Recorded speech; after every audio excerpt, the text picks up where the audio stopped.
What is meditation? Let's try to get down to what it is.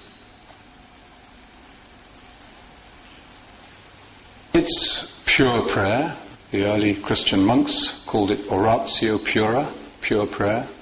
It's a spiritual practice that takes us beyond the thoughts, words, images of the mind into the heart. So we could say that the journey of meditation is a journey from the mind and all the mental forms of consciousness to the heart and to the spiritual nature of consciousness. You find this spiritual practice essentially in all the great religious traditions. It opens up for us the great common ground of humanity, the great capacity we have to be with each other, with our differences. Here this weekend we're going to be Buddhist and Christian. Last weekend I was in Belfast. We had a retreat for about the same number of people. Not many Buddhists, I don't think, but plenty of Catholics and plenty of Protestants. In September, in England, we have our Way of Peace program this year. It's going to be in York, and it's going to be a Muslim-Christian encounter in meditation. There's something about this experience of meditation, if we enter into it through our own tradition, that enables us to meet with people of other traditions as real friends, not just as people just passing the time of day, just being polite to each other, but actually discovering that we are real spiritual friends. That's actually the theme of our weekend up at Dojambera. So I think this common ground of the spiritual practice of meditation opens us up to a great healing force in humanity. It heals the wounds of division. I think it's the only cure that I can imagine for fundamentalism.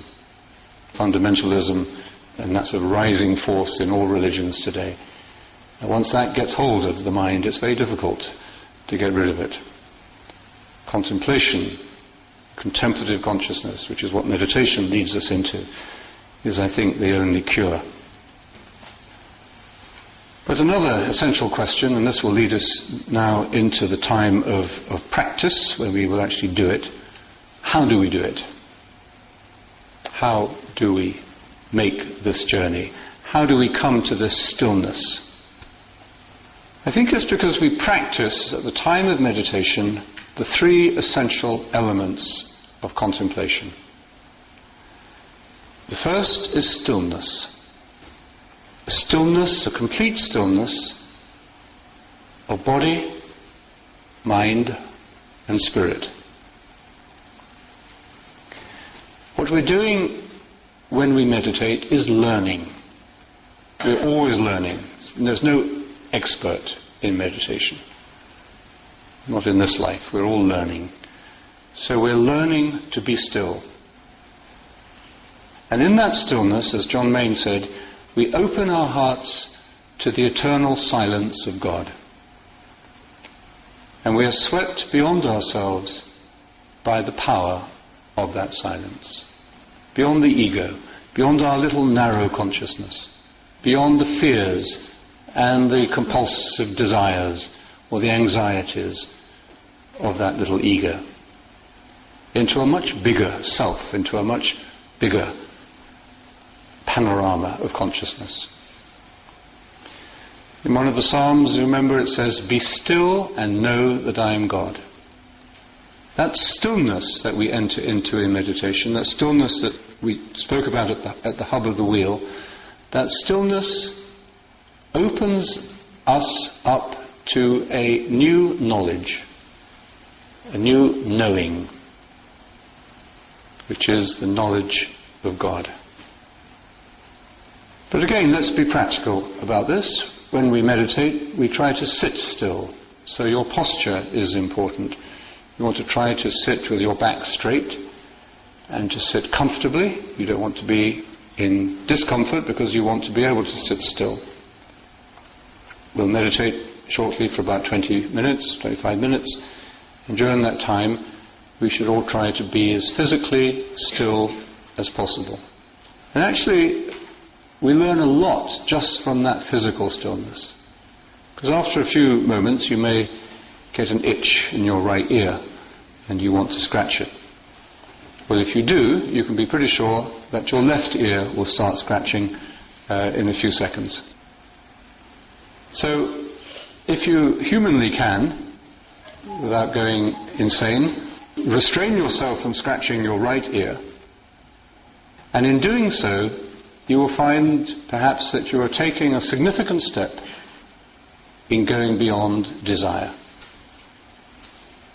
and in discovering a freedom that lies beyond desire. It's a simple little discipline, a spiritual discipline, sitting physically still, not rigid, not tight, but entering into that stillness, which is a way of relaxation, of course, as well. Now, in many places today, meditation is taught as a way of relaxation, because there's so much stress, so much anxiety, so much tension in life.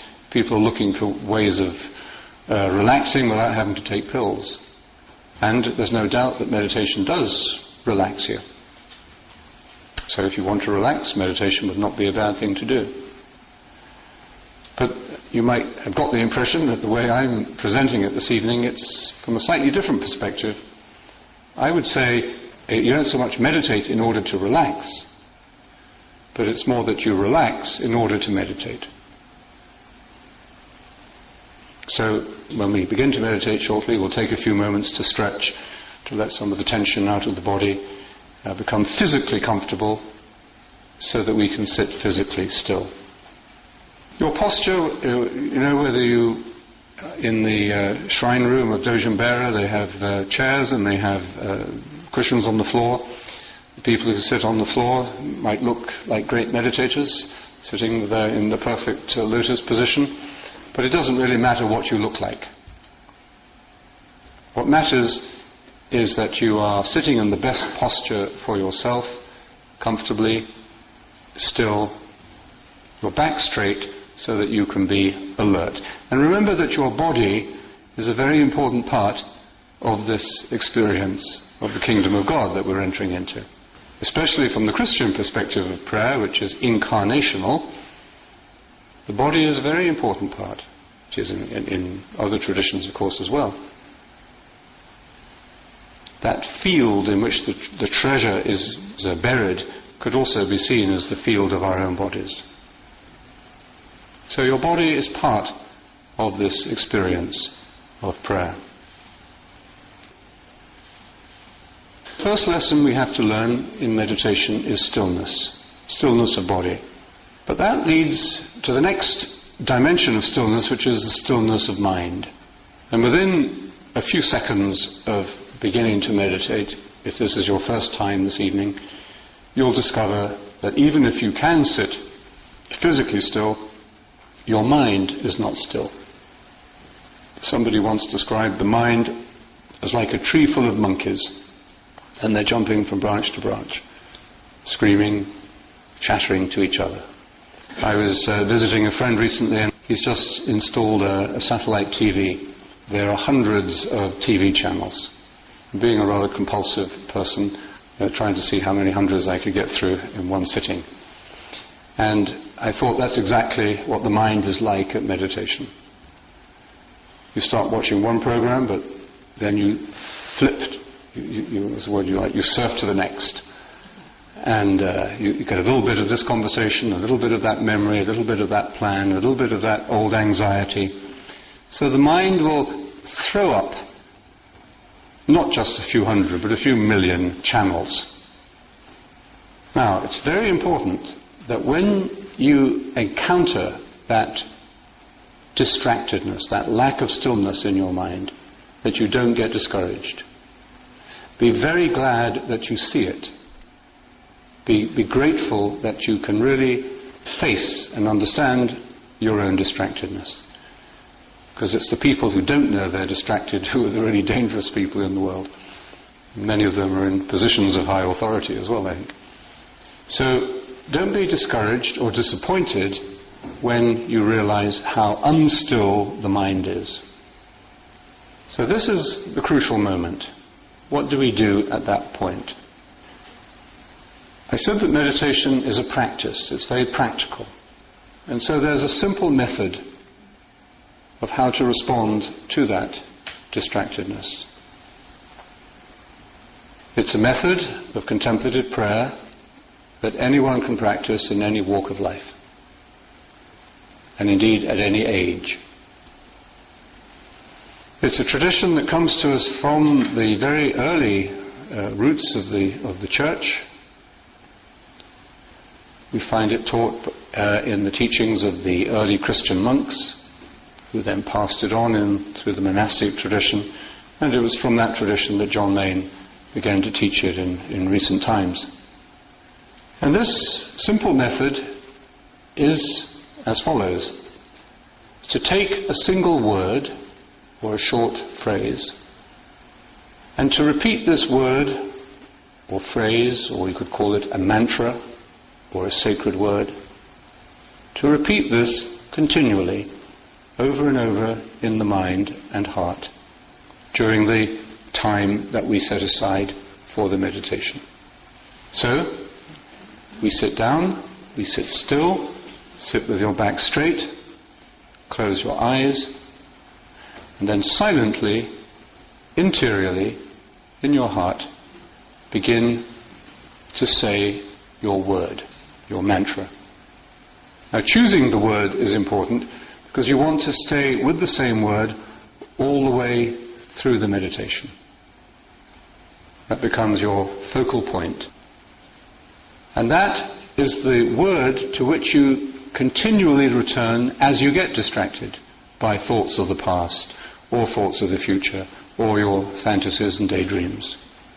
In fact, the art of meditation, the early teachers of the Church said that it was the art of arts, is to return to the word, to keep returning to it, like the prodigal son, keeping on returning home, coming home to the word, to this little path, this narrow little path that leads to life. So choosing the word is important. A very ancient Christian mantra or prayer word is, of course, the name Jesus. This is the mantra of the Orthodox Church, the Eastern Church. You could also take, for example, a word like Abba, a word that Jesus made sacred.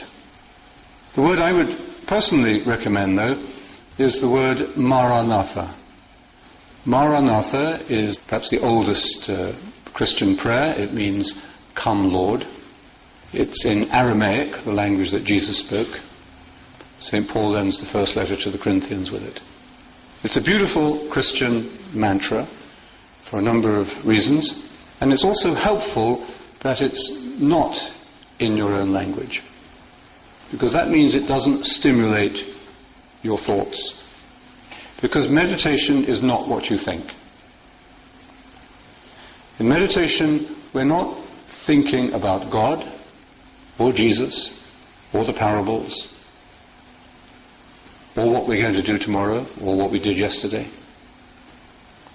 In fact, we are letting go of all thoughts, good or bad. Now, it's obviously better in life, generally, to have good thoughts rather than bad thoughts.